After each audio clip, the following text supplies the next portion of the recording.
Allez, soyez courageux, 7h42, ça va être une belle journée. C'est en plus l'édito politique. Alexis Poulain est avec nous. Bonjour Alexis. Bonjour. On essaye de positiver, que voulez-vous.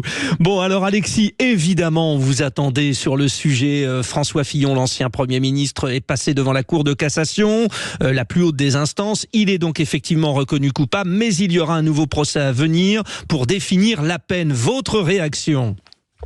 Alors ma réaction, au-delà du cas Fillon, c'est de faire un récapitulatif parce que la France, on peut se poser des questions quand même sur ses dirigeants. On a quand même en France un ex-président, Jacques Chirac, qui a été définitivement condamné. C'était pour détournement de fonds et abus de confiance par le tribunal correctionnel de Paris. Là, c'était 2 ans de prison avec sursis. Le parquet voulait la relaxe. On a eu son Premier ministre, Alain Juppé, qui a été également condamné. On avait son adversaire, Édouard Balladur, jugé à 91 ans, vous vous rappelez, pour complicité et recel d'abus de biens sociaux, relaxé également, et c'est François Léotard qui a pris la peine.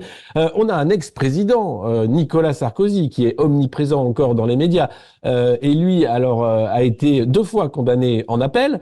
Il y a des pourvois en cassation qui sont en cours, et puis il y a le grand procès sur les fonds libyens de la campagne de 2007 qui arrive en 2025. Et puis, on pourrait avoir finalement le couple présidentiel et Premier ministre Fillon-Sarkozy avec un bracelet électronique, cher Alexis Poulain. Exactement. Alors on n'a pas eu Chirac-Juppé avec un bracelet électronique. On a eu quand même déjà un premier couple exécutif condamné. Là, avec Monsieur Fillon, ce qui vient d'arriver, c'est que il est confirmé coupable, mais la peine va être établie plus tard, puisque pour le moment, il s'agit de 4 ans de prison dont un ferme et plus de 700 000 euros d'amende, il me semble, pour cet emploi fictif.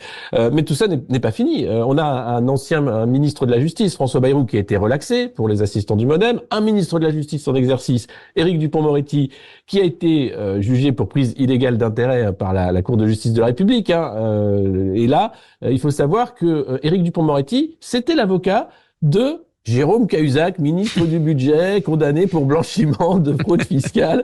C'était le 15 mai 2018. Lui, c'était 300 000 euros d'amende et puis un aménagement de peine et donc un bracelet en Corse. La vie était dure. Alors si on regarde, c'est vrai, depuis l'élection d'Emmanuel Macron, c'est 18 condamnations, environ 8 mises en examen, 13 enquêtes en cours.